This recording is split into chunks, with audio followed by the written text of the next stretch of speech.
یو زنانه سوال کړل، سوال ډېر اهم او ضروری دی، خاص کر کې د زنانو په حواله سره. سوال ادا کړل چې د حیض په حالت کې د مانځنه علاوه عبادت کول څنګه دي. ظاهر خبره ده مونځ یا روزه دا د حیض په حالت کې جایز نه ده. د هغې نه علاوه د مانځنه علاوه یا د روزې نه علاوه نور عبادت کول د حیض په حالت کې جایز دي یا ناجایز دي؟ آیا جایز دي؟ نو د هغې طریقې کار څه ده او کم کم عبادتونه دي چې هغه د حیض په حالت کې زنانه کولی شي؟ ډېر اهم او ضروري مسله ده، ځکه چې ډېر شي زنانه داسې دي چې هغه د حیض په حالت کې بالکل غافله ناست دي. هغه خو ظاهره خبره ده مونځ نشي کولی، مونځ خو الله رب عزت منع کړله، د ناپاکي حالت دی، دغه شانتي روزې نشي نیسلی. خو البته ظاهره خبره ده د مونځ قضا خو نشته، خو د روزې چې کوم قضا ده هغه به کېږي. یعنی د روزې په میاشت کې یو زنانه ته حیض راغی، د حیض بیماری کې مبتلا شوه، نو چې څومره روزې د دې حیض تېرې شوي په دا کې به دا روزې نه نیسي، د هغې بیا وروستو قضا کوي. د مونځ قضا نشته د حیض په حالت کې. سمجھ کې خبره راغله؟ د حیض په حالت کې چې څومره مونځونه ستاسو نه قضا شوي د هغې قضا نشته، خو البته د روزې قضا به کوئ. دویمه خبره دا ده چې د حیض په حالت کې د قرآن مجید تلاوت هم جایز نه دی، ځکه چې د قرآن مجید د تلاوت لپاره پاکی ضروری ده. څنګه چې یو جنبي سړی حالت جنابت کې هغه قرآن مجید تلاوت نشي کولی، دغه شانتي یو زنانه د حیض په حالت کې نو هغه د قرآن مجید تلاوت نشي کولی. اوس راځو چې کم عبادتونه چې زنانه د حیض په حالت کې کولی شي. ګوره یاد وساتئ، زنانه ډېر شه زنانه داسې چې هغه بالکل په دې ورځو کې د حیض په ورځو کې بالکل غافله ناست، ظاهره خبره مونځ خو نه کوي خو نور عبادتونه هم نه کوي. یاد وساتئ بعض عبادت داسې چې هغه تاسو د حیض په حالت کې هم کولی شئ.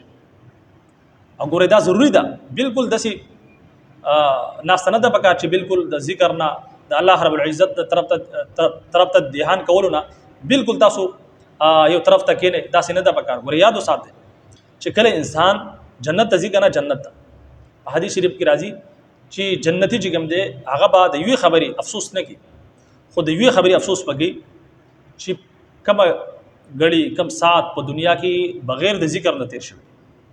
نو په دې حالت کې د حیض په حالت کې تاسو ذکر کولی شئ. کم کم ذکر کولی شئ؟ تاسو چې کوم دی درود شریف ویلی شئ، په کثرت سره درود شریف وایه، او دغه شانتي استغفار هم کولی شئ. استغفر الله ربي استغفر الله ربي من كل ذنب واتوب الیه، استغفار هم کولی شئ.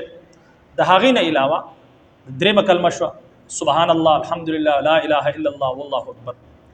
دا چې کوم دا ذکر منګه کوو که نه، په حدیث شریف کې راځي چې دا جنت چې کوم دی دا بالکل چټیل میدان دی، خالی میدان دی. دا چې کله موږ ذکر کوو نو هلته کې چې کوم دی ونې د میوو ونې چې کوم دی هغه نالېږي، د هغې آبادي کېږي، هلته کې محلات تیارېږي. د څه وجې نه چې یو سبحان الله وي، یو الحمدلله وي، یو الله اکبر وي، په هغې باندې زموږ آبادي کېږي په جنت کې، جنت آبادېږي. ګورې ځکه په حدیث شریف کې راځي چې یو انسان جنت ته لاړ شي، یو مسلمان، هغه به د یوې خبرې افسوس نه کوي، صرف د هغې خبرې افسوس به کوي چې کوم وخت په دنیا کې بغیر ذکر نه تیر شوی دی. وګورئ د حیض په حالت کې تاسو ذکر کولی شئ، درود شریف ویلی شئ، د هغې نه علاوه استغفار کولی شئ، سبحان الله الحمدلله لا اله الا الله والله اکبر دغه ویلی شئ، نور دعاګانې کولی شئ.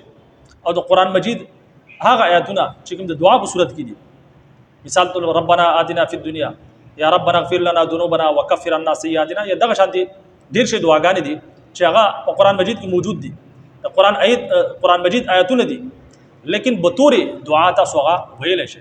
بطور تلاوت جایز نه دی، خو بطور دعا تاسو هغه آیات ویلی شئ، هغه دعا چې کوم دی هغه آیات بطور دعا تاسو بالکل د هغې تلاوت کولی شئ، ویلی شئ. سمجھ کې مو خبر راغله؟ نو د حیض په حالت کې بالکل هسې ناسته نه ده پکار. ظاهره خبره ده مونځ خو نه کوي، انسان د مونځ لري، دغه شانتې روزې نشي نیسلی، قرآن مجید تلاوت نشي کولی، خو نور ذکر اذکار چې کوم دی هغه بالکل کولی شي. درود شریف شو، استغفار شو، دغه شانتي نور ذکر اذکار شو، سبحان الله الحمدلله لا اله الا الله والله اکبر.